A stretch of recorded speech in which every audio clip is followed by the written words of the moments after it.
there, Nicola again with another story. This one's called Dogger. Nicola's reading this one today because it's actually one of my favourites. So this is the story of Dogger. I actually got the Dogger sitting by my side. Would you like to see him? Here he is. Here's Dogger. Once there was a soft brown toy called Dogger. One of his ears pointed upwards, like this, and the other one flopped over. His fur was a little bit worn in places because he was quite old.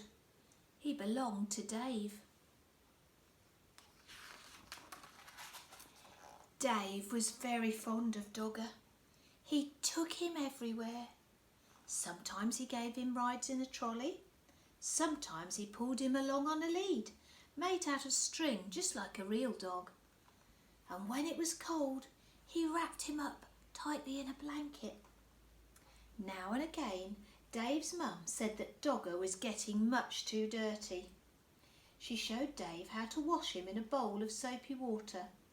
Then they hung him up by his tail to dry on the washing line, just like this.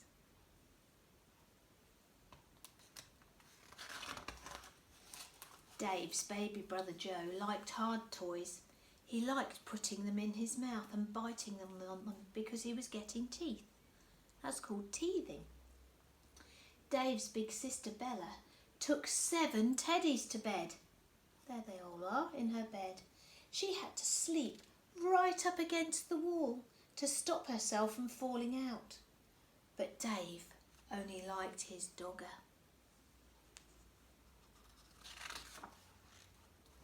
One afternoon, Dave and Mum set out to collect Bella from school. Mum took Joe in the pushchair and Dave took his Dogger. Next to the school gate where the mums waited was a playing field. Some men with ladders were putting up lots of coloured flags. Mum said there was going to be a summer fair to get money to buy nice things for the school. Dave pushed Dogger up against the railings to show him what was going on.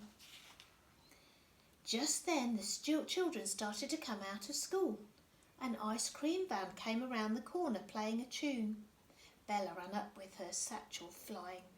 "Mum, can we have an ice cream?" Mum gave her the money for 2 cones. Joe didn't have a whole ice cream to himself because he was too dribbly. On the way home, Dave walked beside the pushchair, giving Joe licks of his ice cream. Joe kicked his feet about and shouted for more in between licks. At tea time, Dave was rather quiet. In the bath, he was even quieter. And at bedtime, he said, "I want Dogger." But Dogger was nowhere to be found. Oh dear, what's happened to Dave's Dogger? Mum looked under the bed, she looked behind the cupboard, and she searched in the kitchen and underneath the stairs. Dave watched anxiously through the banisters and Joe watched through the bars of his cot. Bella joined in too to look for Dogger. She turned out her own toy box in case he was in there, but he wasn't there. When Dad came home, he looked for Dogger too. He searched in the shed and down the garden path with a torch, but Dogger was quite lost. Dave was very sad when he went to bed. Bella kindly lent him one of her teddies to go to sleep with, but it wasn't the same thing as Dogger. Dave kept waking up in the night and missing him. The next day was Saturday and they all went to the school summer fair. The playing field was full of stalls and sideshows. There was a fancy dress parade. There was a sports day with an egg and spoon race, a wheelbarrow race and a father's race. Bella was very good at races. She won a 3-legged race with her friend Barbara. "Wouldn't you like to go in for a race?" they asked Dave. But Dave didn't feel like racing. He was missing Dogger too much. Then another very exciting thing happened to Bella. She won first prize in a raffle.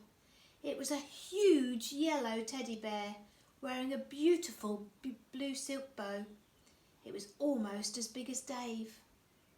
Dave didn't like the teddy at all.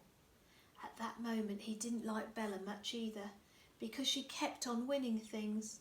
He went off on his own to look at all the stalls. One lady had a toy stall. It was full of knitted ducks and cars and baby dolls in bonnets. And there, at the very back of the stall, behind lots of other toys, was Dogger. He was wearing a ticket saying 5p. There was lots of people round the stall, and Dave tried to explain to the lady that it was his Dogger. He'd got lost, and somehow he'd been put on the stall by mistake. But the lady wasn't listening. He looked in his pocket.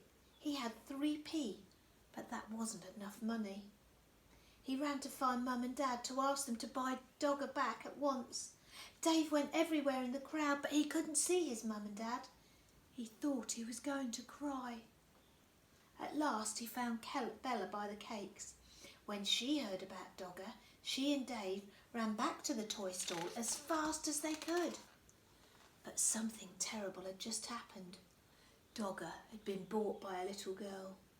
She was already walking off with him, and Dave began to cry. Bella ran after her and tried to explain that Dogger really belonged to Dave, and could they please buy him back. But the little girl said no. She said that she'd bought Dogger with her own money and she wanted him. She held on to him very tightly. Dave cried and cried, and the little girl started to cry too. But out the corner of her eye she caught sight of Bella's big yellow teddy. She stopped crying and put her hand out to stroke his beautiful blue silk bow. Then Bella did something very kind. "Would you like to swap this teddy for my brother's dog then?" she asked. Right away the little girl stopped crying and she began to smile. She held out Dogger to Dave. She took the big teddy instead and went off with him in her arms. Then Dave smiled too. He hugged Dogger and he hugged Bella round the waist. "Thank you, Bella," he said. That night Dave had Dogger in bed beside him. Bella was busy practising a somersault. "Sure you miss that big teddy?" Dave asked her. "No," said Bella. "I didn't like him much really. He was too big and his eyes were too staring. Anyway, if I had another teddy in my bed, there wouldn't be room for me." There's Bella with all her teddies, and there's Dave, back with his beloved Dogger. I hope you enjoyed that story, children. I'll see you again next time for another story. Bye for now.